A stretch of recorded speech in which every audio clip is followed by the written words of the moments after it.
We're obviously big fans of the Elder Scrolls ourselves. These are the kind of games that we would be playing if we weren't here making them. This is the whole important part. This is the frothing, or as we say here, making a potion. That's how we make potions in Skyrim. There are about 30 or 40 of us. We've been together for over 10 years at Bethesda Game Studios. These are the same leads that were working on Morrowind, Oblivion, and this is their third Elder Scrolls game with Skyrim. It wasn't a question of whether we were going to do a fifth one. It was more, what did we want it to be? How is it going to be different? Skyrim is sort of this culmination of over a decade's worth of making open-world RPGs, and we're trying to take everything that we've learned and focus it onto this one game. You're the leader of the rebellion. I thought it was weird when he said, "You're the leader of the rebellion." Like, is it just because it's a robo voice? It sort of starts like with a kernel of ideas that Todd has, and a couple of the key people who've been here for a long time worked on all the Elder Scrolls. So we sort of know, like, after the previous game, what was the feedback, or what was that game? Then where is this game set? What do we want to do different? What do we want to improve upon? Usually with great gnashing of teeth. That's usually usually where you start. One of the reasons why we did Skyrim is it has more developed lore than some of the other places. We've written more about it. There's been more references in books. So we knew more about it. We had more of a starting place, and it was also, we thought it was cool lore. What is the tone of the game? How does the player feel about the world they're in? We're going to let you create who you want to be, so we don't want to define as much who you are as much as how do you feel about the world that you are exploring. And so for us, when we first start talking about one, is what is the tone of the world? And then everything else comes out of that. So Matt will go off and make art and start to sort of get the look based on what Todd has said and what they talked about. And the designers, Bruce and those guys, will go off and sort of come up with the main quest and the characters. And then we just meet each week and talk about it and iterate upon it and see what works and what doesn't. Oblivion, the last game we did in the Elder Scrolls universe, was a very core fantasy where the area it was set in, Cyrodiil, was very much all races, all ethnicities, all cultures, all, you know, it tried to be a little bit of everything. Skyrim is much more of our hardcore, like, Viking fantasy. We sort of settled on Skyrim as, you know, different from Cyrodiil, which was very civilized and the center of the empire, and we wanted to kind of mix things up, make it rougher, less peaceful, definitely, you know, more brutal.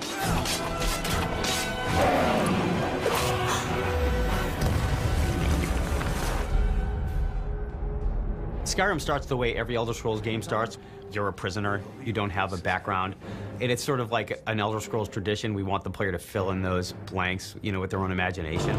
You were trying to cross the border, right? Skyrim was fine until you came along. Elder Scrolls especially, we give you, you're a blank slate. And we've wiped your history clean, and you're free to make your story as you wish. And in this particular case, you're being led to your execution. And the execution is interrupted by a dragon attack. And into the keep! You were a criminal and you were accused of some crime, but it's like, what is this other stuff going around? There's this weird civil war going on. He doesn't have the men. That's not what my scouts report, sir. And there's a lot of tension in the world. And in Oblivion, you weren't the person that saved the world. You helped the person save the world. But we definitely knew, like, this is Skyrim, you know, the land of the barbarians. We want you to feel like, you know, the Nord hero here.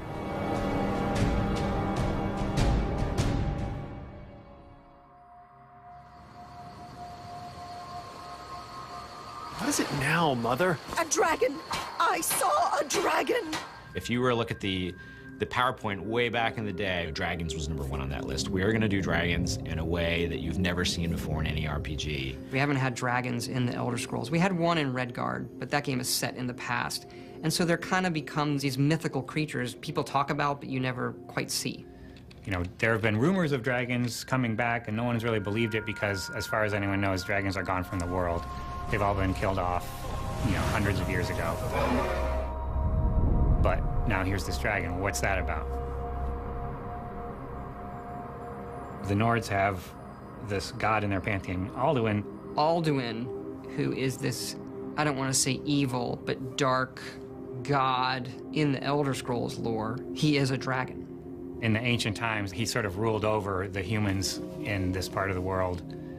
Alduin's Wall is sort of a history in stone. of the last time that dragons were seriously resisted by the human beings of the world. And it tells the story of how Alduin was defeated the first time. And the prophecy goes that he will return and eat the world. Well, that's what happens in Skyrim. And part of what is written on the wall is the player's journey, the player's destiny. And so you start out trying to figure out, you know, what does it have to do with me? Pretty early on, you learn that you're Dragonborn, and so you're trying to figure out, what does that mean? The Dragonborn is someone who has the soul of a dragon, and there hasn't been one in so long. People almost wonder if it's a myth. You don't have a chance! Dragonborn is like, that's something where it gets really kind of metaphysical, kind of, we don't want to define it too much. That's what we do want it to be. Well, how does that work?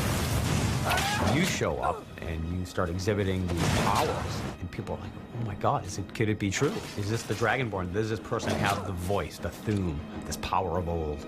And if so, what does that mean? And what it really comes down to mean is anointed by the gods with the soul of a dragon. This is something that, you know, once every few generations you have someone who's born with this ability. So you as the Dragonborn, you must resolve the problem with the dragons. You must find out what it is they're back here for, and you have to take this head on.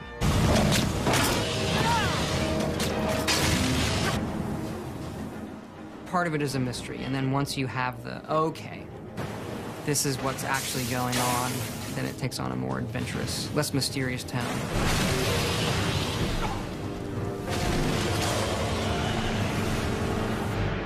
Like a lot of game story ideas, it comes in little fits and spurts, and it starts with something simple and starts to grow into something more elaborate, and finally you take away some of the excess and you're left with something rather clean.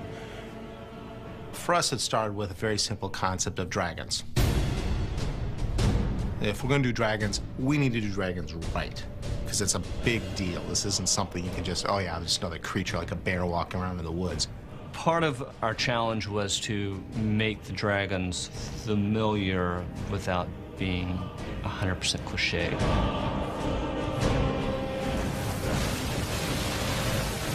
We definitely like them being characters. They had a culture. They may be terrifying and they may be brutal, but they're also sentient and intelligent, and they have a language, and they can speak, and they will speak to you at times. But they also have a sort of distinct sort of Nordic flavor to them. And they're big. We wanted the dragon to feel very majestic, so we were looking at, well, how do eagles soar and that sort of thing. But on ground, we wanted them to be a little bit more primal and reptilian in nature. A lot of it is analyzing real-world analogs. So we'll look at bat footage, we'll look at bird footage. It's trying to research so that we're not making a fantastical creature be unbelievable. It may be a fantastical creature, but it still has to feel like it has weight. It still has to feel like it could exist in this environment. Trying to make dragons feel authentic is, for us, more important than making them feel unique, special, and completely and utterly different. You make the experience of it feel so real that that's what becomes important. The authenticity is what matters to us.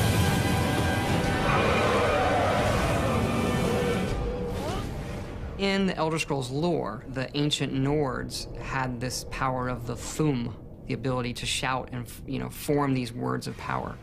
It was written then, it was never intended, this is the language of dragons. But when we started, we're gonna do Skyrim, or we're gonna have dragons come back, that was a pretty quick decision. It was like, that's what we always meant. When the dragons in the game, you can hear them speaking the language. So that got us talking about, well, what does this language mean for the player? What kind of device will this be? And so we decided to create this dragon language. Emil, I want you to write this song. That's how it started. Can you write a song that works in dragon language, that rhymes with the Elder Scrolls theme, when translated into English, also makes sense and rhymes? He's able to come up with things, I don't know how he does it. I found recordings of Beowulf in Old English. That gave me sort of the overall feel. As the story goes, he kind of sat on it for a while and went home one weekend and heated up some mead and wrote the thing. He came in on Monday, there it is, and it was like, oh my gosh, this actually works. Each shout has 3 components. There are 3 words. And so it becomes like, okay, I say one word, you know, foos, and then ro, and da. And so when you're doing this as a gameplay device, it's like, it has to all meld together, like foos, ro, da. When you say, foos, ro, da, like that, that's when the big clap of thunder, you know, should fire off in the game. And this blast of energy comes out of the player and knocks your opponent off their feet. And if it all times up just right, it feels perfect.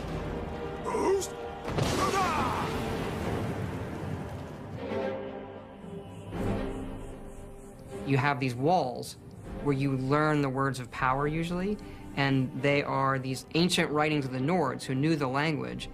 One of our concept artists, Adam, come up with like the visual, you know. Todd was directing him. It's like, no, it's gonna look like, you know, if the dragons had clawed it into the stone. So it's very jagged looking. And he decided, well, all right, the dragon has this many claws. It probably uses its thumb claw as like a rotation point. And then he started sketching out different scratch patterns, and eventually that became the language.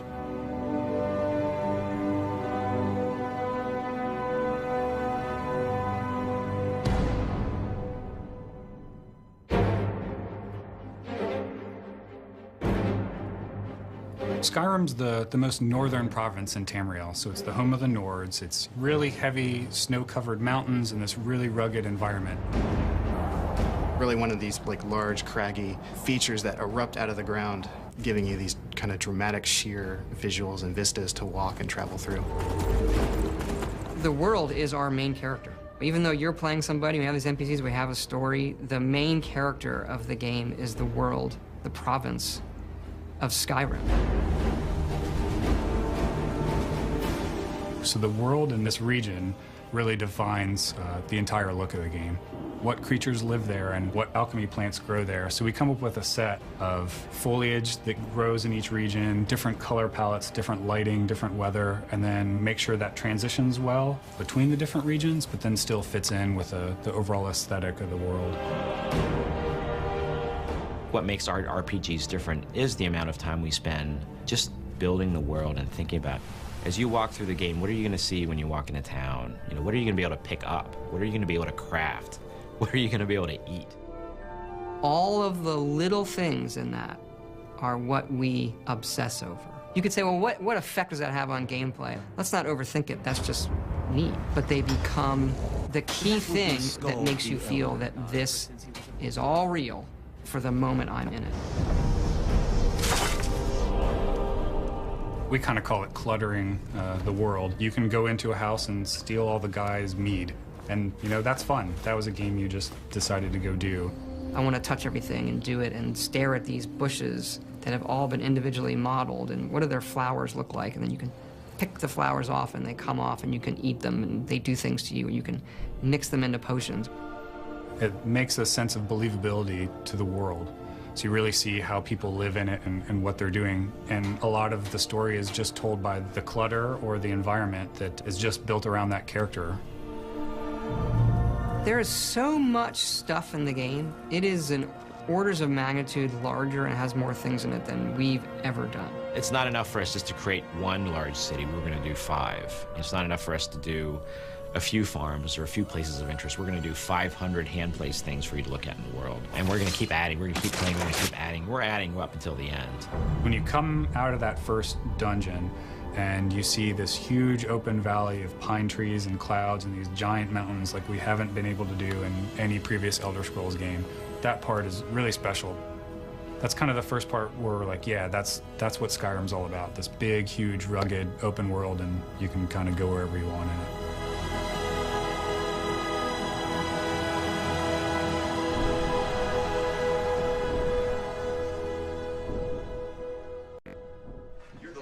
Rebellion. And if they capture you, oh guys, where are they taking us? Yeah, did you see that, Josh? What is Jeez. Oh,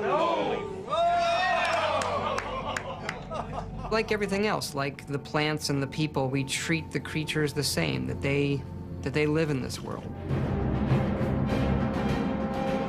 Mammoths and giants. Probably the coolest, because you can actually get kind of close to them. You can walk up, as long as you don't get too close, you can walk up and watch them sort of move on by like a slow herd. If you mess around with them, it's not going to be pretty. They're very powerful. Some of the principal villains in the game would be the Draugr. These are sort of mindless undead creatures. Have archers or porkers, who are these seals. A cool one that people haven't really seen before is the Falmer. These are another type of elf in Elder Scrolls lore. In Skyrim, the idea is that they've lived underground for a long time, so long that their eyes have all grown over. We have hag ravens. She's a really powerful magic user. Which are evil witches who have decided to trade some of their humanity for all kinds of evil magical powers. One of my favorites in concept and execution are these ice wraiths. There's a line in lore that Nords, when they come of age, will go fight an ice wraith. But we didn't really know what an ice wraith looked like. So we didn't want to do just a typical ghost specter thing. So we worked with one of the concept artists, and he had this idea for this really cool serpentine crystalline ice creature. And they move on the wind. That's the kind of thing that feels more unique to this game. They're pretty terrifying.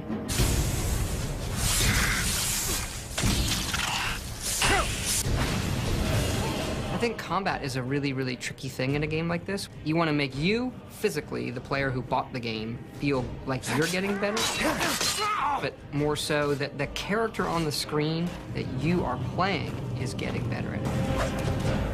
Where do you draw that line? How much does it become a reflex game? I'm good at blocking at the right time versus my character's good at blocking. Look at combat in a big way. Tried to make it more emotional and impactful and visceral.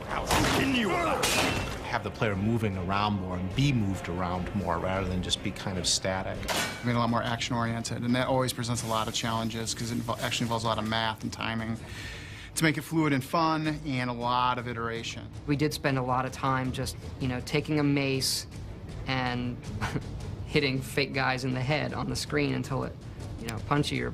Oh, now you're going too far. It looks too silly. Okay, pull back. If we can succeed at, here comes a wolf, and I take an axe and I plant it in his head, and he dies, and I take his hide. Like, if that, just something that simple, you feel like, yeah. You feel good about it, then when we're fighting giants or dragons, that's much easier.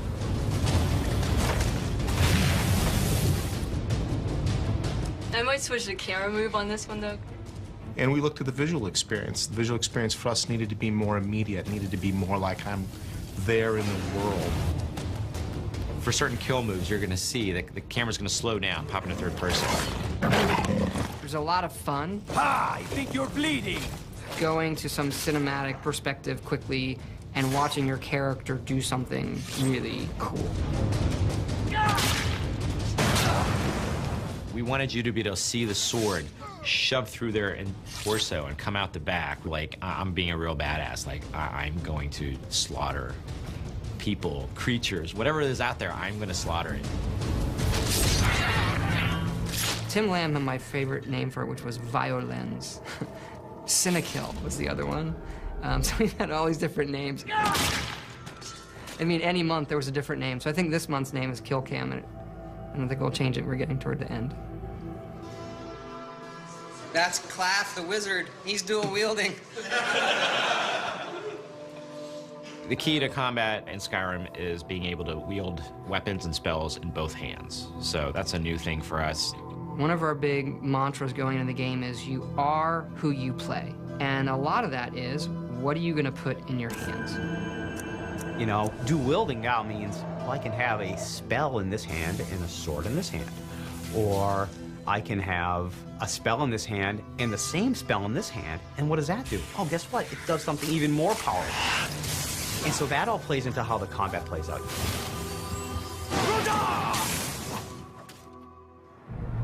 So this is the final state where, the beams fade away? And then this was the current test of the Skull Corruption cast.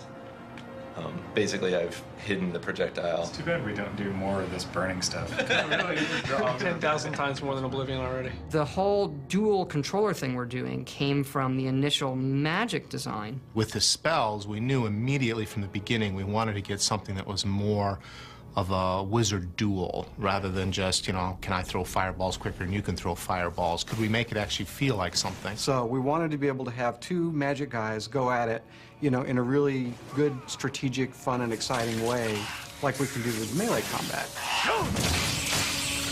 We've also added new ways for the spells to be delivered. So the way we treat fire now is it hits and it spreads, and it can spread a bit and do damage, and you can actually just take your fire spell and lay it on the ground, let guys run through it.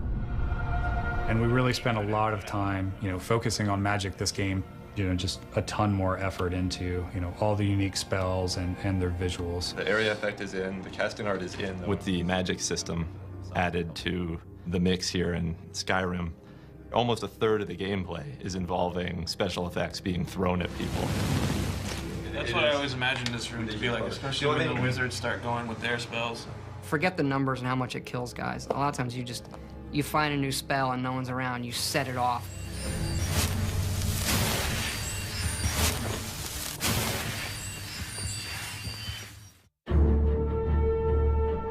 No, your damage resistance is determined by your armor. Right. And your perks and other stuff that might fold into that. So in this case, admittedly, the player will have to trust that we are doing what we say we are doing. We've always been very big in the Elder Scrolls on dynamic growth of the character. Every single one of our games in the series has had this idea that when you do something, you get better at it. In Skyrim, the game adapts to what you're doing. That was one of the reasons why we got rid of classes. I won't leave Skyrim alive! And you decide what your character is just by going out and doing that stuff. Depending on, you know, what weapon you're using and, you know, whether you do any damage, you're going to get a certain amount of skill usage, and then that's going to build up until you reach that threshold, and then your skill will increase. At that point, once you've increased enough skills, then you level up. You know, same thing with wizardry. Start casting spells, you'll get better at casting spells. So in an ideal environment, you don't have to think about what it is you're trying to do. You're not watching to see, oh, how can I make my character do this or that? You just play.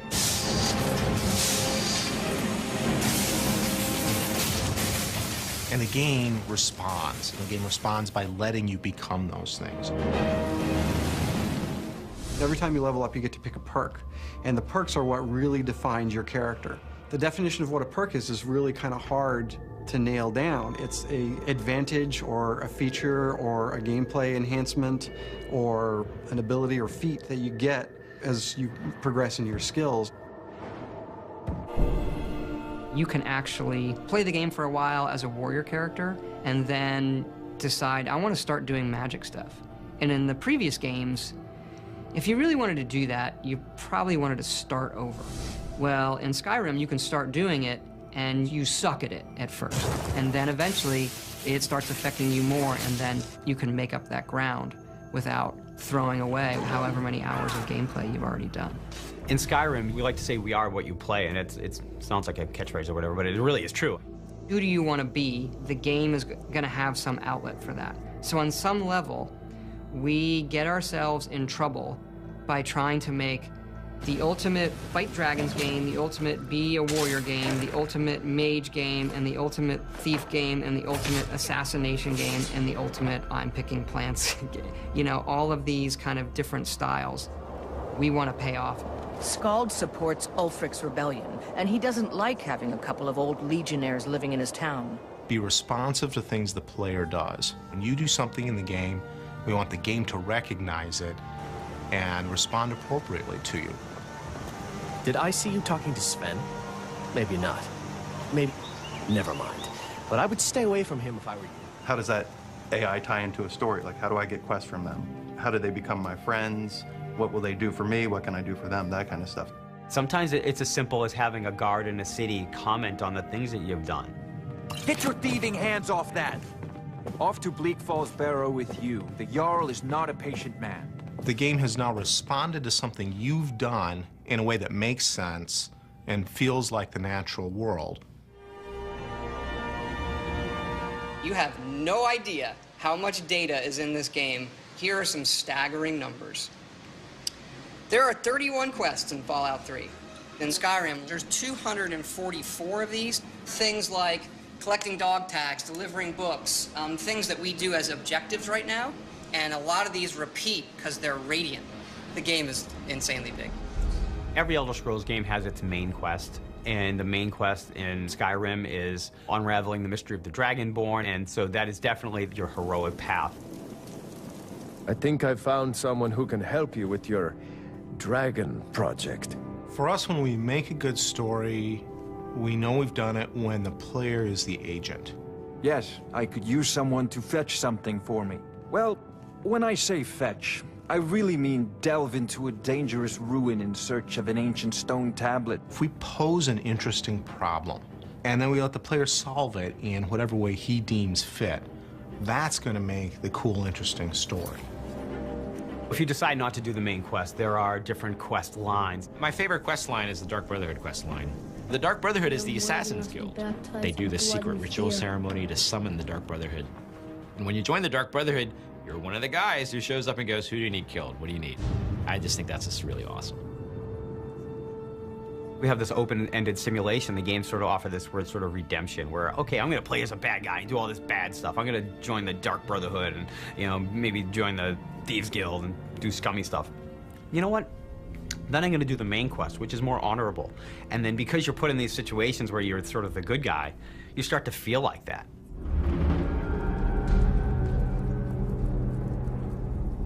The big transition in our studio from Oblivion to Skyrim is we never actually had dedicated level designers in Oblivion. We had them on Fallout, and now we have them in Skyrim. And what that means is that when you go into a cave, it's not just art and stuff. Get me down! It's coming loose. I can feel it. And before, we did it in a very compartmentalized way, and you would see lots of the same rooms, but we took it a step further this time and made a whole bunch of free pieces so that every single dungeon is a completely different experience. You fool! Why should I share the treasure with anyone? In total, we have around 310 or 15 spaces. That includes dungeons, large dungeons, small dungeons, exterior play spaces. Our sort of ideal now is that we want every dungeon in a game like ours to be as good as a fully scripted level, something in like a highly authored game. Every dungeon is going to tell some sort of story, whether visually or through notes or books or the loot. You might actually get like literally a quest. It's put in your journal. In some cases, it's more of a free form. You know, you follow clues or you just learn the story of the dungeon by playing through it. The implied stories to me are the ones that are some of the most interesting because there's not a word of dialogue spoken. There's just the environment speaking to you.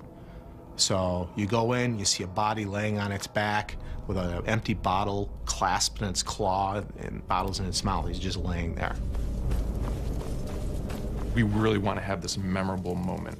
We want to have the players who played the dungeon or the level to come back being like, that was an awesome experience. When I came into that last room and I saw the sky shining down from above and this cool little set piece with the streams going through and then the boss comes out, that was really cool. So that was the one thing I always ask the LDs after they're finished past 1 or past 2 of a dungeon. Like, so, you know, what's your memorable moment? Every time you play, you're gonna find something neat or something different's gonna happen. Games are such a unique storytelling device is that you have this really opportunity to tell a story through action, through gameplay.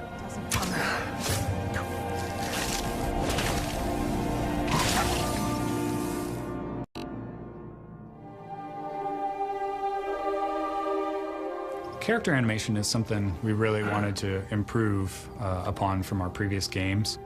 There are thousands of animations for the players and NPCs alone, not to mention all of the animations for all the creatures.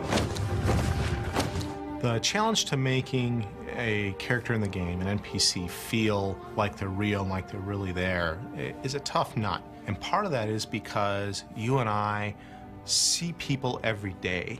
We are intimately versed in what a real person is. This is not a mystery to us. I have no idea what an undead guy is like. So what I need to do to make him feel convincing pales in comparison to what I need to make a person feel convincing. I've got a good feeling about you, and I don't often get good feelings about anything. A warrior knows to trust her gut. Despite advances in our technology, despite a growth in our animation team, our own internal demands to raise the bar has made that time to get even a simple character longer than it has in past projects. The biggest challenge, I would say, is to create a pretty wide-ranging assortment of characters and yet keep them within a normal realm, using as few assets as possible and dealing with any kind of technical issues. It was definitely quite a challenge. The fun times we have are usually the mocap sessions. So you're gonna be the stabby.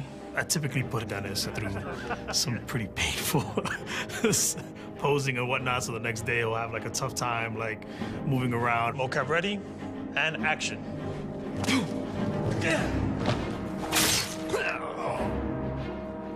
One of the things that we do a lot is kind of leave like messages and pranks on each other. Rick killed me yesterday, you know, that mocap session was too much. And action. And even though motion capture might be a foundation, there's a lot of hand editing of that motion capture data to make it work within the gameplay context. An attack might be sped up, it might be radically altered to make it work for our needs. You'll make a fine work. I think the best NPCs, you can tell a lot about them from the voiceover. I've been thinking, maybe Camilla needs a little help seeing Sven for what he is. That little bit of writing and how they say hello is, I think, like one of the hardest things to do. Only thing better than riding a swift horse is riding a swift horse over the enemy. You know, in Oblivion, we had like 12 actors, and that was one of the complaints is you walk in Oblivion and you hear a lot of the same voices. So for Skyrim, we want to definitely improve on that dramatically, and we're talking dramatically, like night and day. Everyone thinks I'm too young to be a ship's captain, but I'm going to prove them wrong. And in this game, we have 70+ actors doing over 110 roles. A lot more than we've ever had. Yes, sir. You know, it was for about 4 to 5 weeks, 3 voice studios working simultaneously. Let's see if we can get people trying a quote-unquote Nordic accent. You've come all the way to Skyrim. You're at the tip of the continent here. The guys are big and burly and have beards. The women are big and burly and have beards. And everyone's handy with an axe. And it's a fine line of what sounds good and what sounds like ridiculous. And so we spent a lot of time casting. We have some great actors. 9 again on our take 9. It's a good thing. Some of the more specific names we have on here: Max von Sydow, Joan Allen, Linda Carter, Christopher Plummer, who I've wanted to put in a game forever. You know the ancient Nord word for war? Season unending. And so it has proved. They were perfect for the part to begin with, and I think everybody had a really good time. I can make them. Thank you, sir. And now 22, we're moving on to a different They bring a resonance to their roles when they talk that you can write like the cheesiest line, and wow, that sounds great coming out of his mouth. Begone! Before even my philosophy is tested beyond the breaking point. We are men of peace, and you are not.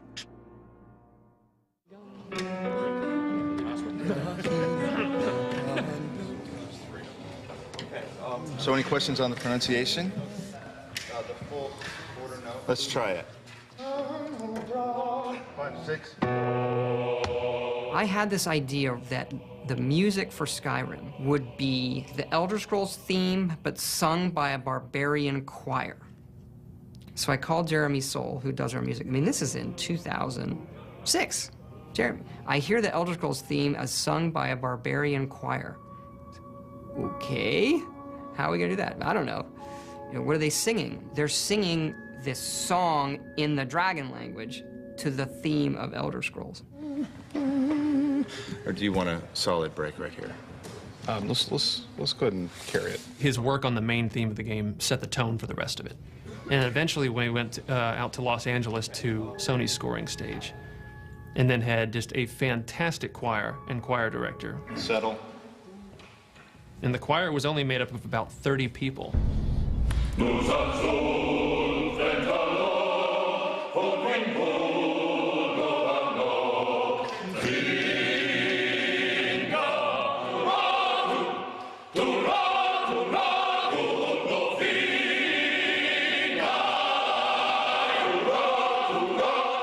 Director would kind of whip them up into more of a frenzy, emphasizing this Nordic feel the whole time. So they're dun dun dun dun dun dun dun dun. You know, you really pound on every downbeat. And what they would do is just do 3 passes on each verse of the song. Now you've got the sound of 90 people singing this thing in this massive hall. You take a break from it, and you come back, you still get the hairs raising on your neck every time they come to the big chorus.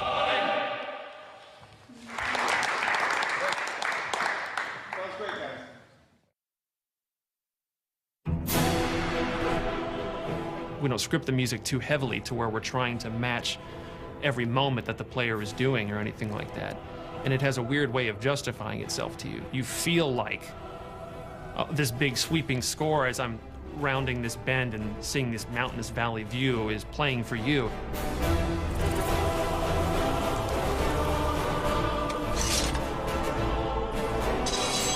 There's nothing satisfying about pulling out a sword with no sound.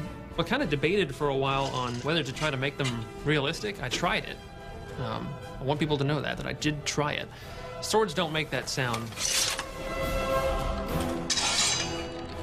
So I very quickly drifted back to the more Hollywood style because people want to hear it. I actually really enjoy make things that just feel very visceral and great impacts of the sword and shield and that sort of thing. So I really have a hard time with magic, actually.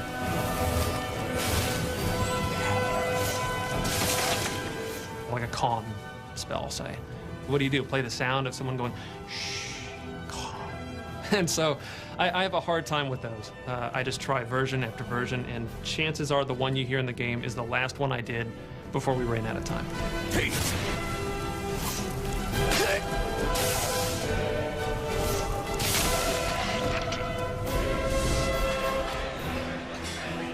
Our games are pretty long. They're like 3 to 4 year development cycles. It does feel like we've been working on it for 20 years, to be honest. It takes a long time to make the game. Today I'm hoping to get to some creature balance. We're going to start on some wizard stuff. We have the wonderful luxury of being able to take people who've worked with everything we've worked with, who know the kinds of things we want to do, and just start immediately. You're working with guys who know you and know your strengths and your weaknesses, and you bicker with them and you share laughs with them, and at the end of the day, as long as you make a great game, that's all that matters. You know, I don't know if everybody knows, but the artists, the world artists, did finish, you know, end of June, nav meshing the entire world. Every time I sit down with a meeting with them, you know, every now and then I have to remind myself, I'm like, hey, I'm talking to Todd Howard. He's a pretty cool guy. Todd is very clear on what he wants. He'll walk into a room where we've been working on something and say, nope, should have been like this, or do it like this, or that's just right, instantly. If you enter his office, no matter what the problem is or whatever, as soon as you leave, he'll make you feel like $1 million. He doesn't come out every week and beat you over the head with a 2x4. He's saying, you're not working hard enough. He just does that every other week. All of those things that we liked growing up and the melding of technology and art. Video games, I think, are the ultimate melding of those art forms. Because if you look at a film, they can spend hours rendering one frame, and who cares? And, okay, do that 30 times a second. That's a much trickier problem. And make it fun when I push the buttons. You know, I find that really interesting problem to solve every day.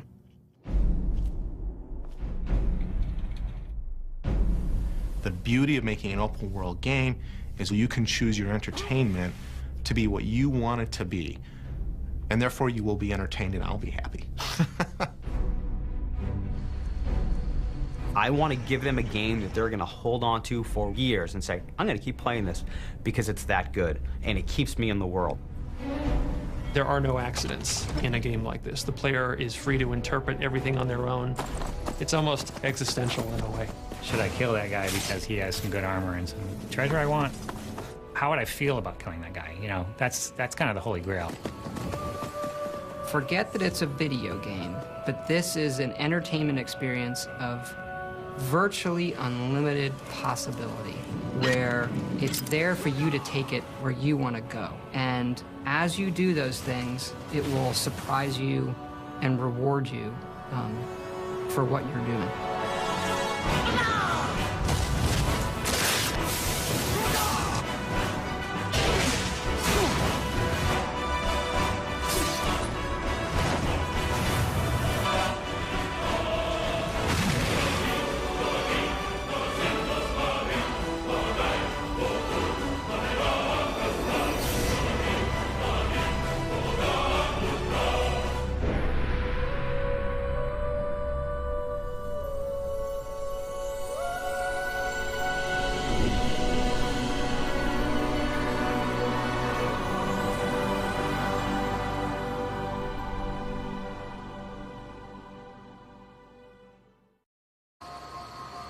What is it now, Mother? A dragon! I saw a dragon! If you were to look at the PowerPoint way back in the day, dragons was #1 on that list. We are going to do dragons in a way that you've never seen before in any RPG. We haven't had dragons in the Elder Scrolls. We had one in Redguard, but that game is set in the past. And so there kind of becomes these mythical creatures people talk about, but you never quite see. You know, there have been rumors of dragons coming back, and no one's really believed it because, as far as anyone knows, dragons are gone from the world. They've all been killed off, you know, hundreds of years ago. But now here's this dragon. What's that about? The Nords have this god in their pantheon, Alduin. Alduin, who is this, I don't want to say evil, but dark god in the Elder Scrolls lore, he is a dragon. In the ancient times, he sort of ruled over the humans in this part of the world. Alduin's Wall is sort of a history in stone of the last time that dragons were seriously resisted by the human beings of the world. And it tells the story of how Alduin was defeated the first time. And the prophecy goes that he will return and eat the world. Well, that's what happens in Skyrim. And part of what is written on the wall is the player's journey, the player's destiny. And so you start out trying to figure out, you know, what does it have to do with me? Pretty early on, you learn that you're Dragonborn, and so you're trying to figure out, what does that mean? The Dragonborn is someone who has the soul of a dragon, and there hasn't been one in so long. People almost wonder if it's a myth. You don't have a chance! Dragonborn is like, that's something where it gets really kind of metaphysical, kind of, we don't want to define it too much. That's what we do want it to be. Well, how does that work? You show up and you start exhibiting these powers, and people are like, oh my God, could it be true? Is this the Dragonborn? Does this person have the voice, the Thuum, this power of old? And if so, what does that mean? And what it really comes down to mean is anointed by the gods with the soul of a dragon. This is something that, you know, once every few generations you have someone who's born with this ability. So you as the Dragonborn, you must resolve the problem with the dragons. You must find out what it is they're back here for, and you have to take this head. We're obviously big fans of the Elder Scrolls ourselves. These are the kind of games that we would be playing if we weren't here making them. This is the whole important part. This is the frothing, or as we say here, making a potion. How do we make potions in Skyrim? There are about 30 or 40 of us. We've been together for over 10 years at Bethesda Game Studios. These are the same leads that were working on Morrowind, Oblivion, and this is their third Elder Scrolls game with Skyrim. It wasn't a question of whether we were going to do a fifth one. It was more, what did we want it to be? How is it going to be different? Skyrim is sort of this culmination of over a decade's worth of making open-world RPGs, and we're trying to take everything that we've learned and focus it onto this one game. You're the leader of the rebellion. I thought it was weird when he said, you're the leader of the rebellion. Like, is it just because it's a robo voice? It sort of starts like with a kernel of ideas that Todd has, and a couple of the key people who've been here for a long time worked on all the Elder Scrolls. So we sort of know, like, after the previous game, what was the feedback, or what was that game? Then where is this game set? What do we want to do different? What do we want to improve upon? Usually with great gnashing of teeth. That's usually usually where you start. One of the reasons why we did Skyrim is it has, which was very civilized in the center of the Empire, and we wanted to kind of mix things up, make it rougher, less peaceful, definitely, more brutal.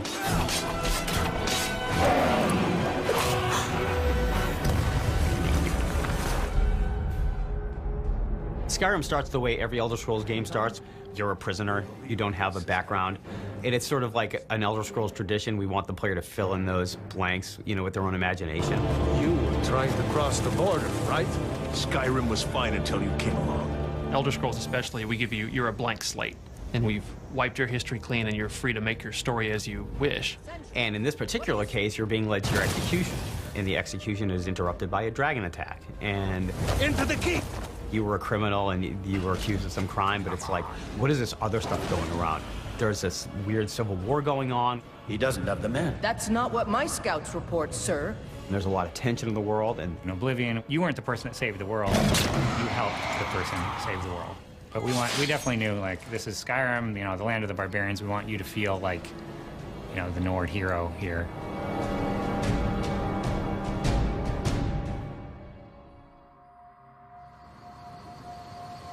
More developed lore than some of the other places. We've written more about it. There's been more references in books. So we knew more about it. We had more of a starting place, and it was also, we thought it was cool lore. What is the tone of the game? How does the player feel about the world they're in? We're going to let you create who you want to be, so we don't want to define as much who you are, as much as how do you feel about the world that you are exploring. And so for us, when we first start talking about one, is what is the tone of the world? And then everything else comes out of that. So Matt will go off and make art and start to sort of get the look based on what Todd has said and what they talked about. And the designers, Bruce and those guys, will go off and sort of come up with the main quest and the characters. And then we just meet each week and talk about it and iterate upon it and see what works and what doesn't. Oblivion, the last game we did in the Elder Scrolls universe, was a very core fantasy where the area it was set in, Cyrodiil, was very much all races, all ethnicities, all cultures, all, it tried to be a little bit of everything. Skyrim is much more of our hardcore, Viking fantasy. We sort of settled on Skyrim as, different from Cyrodiil.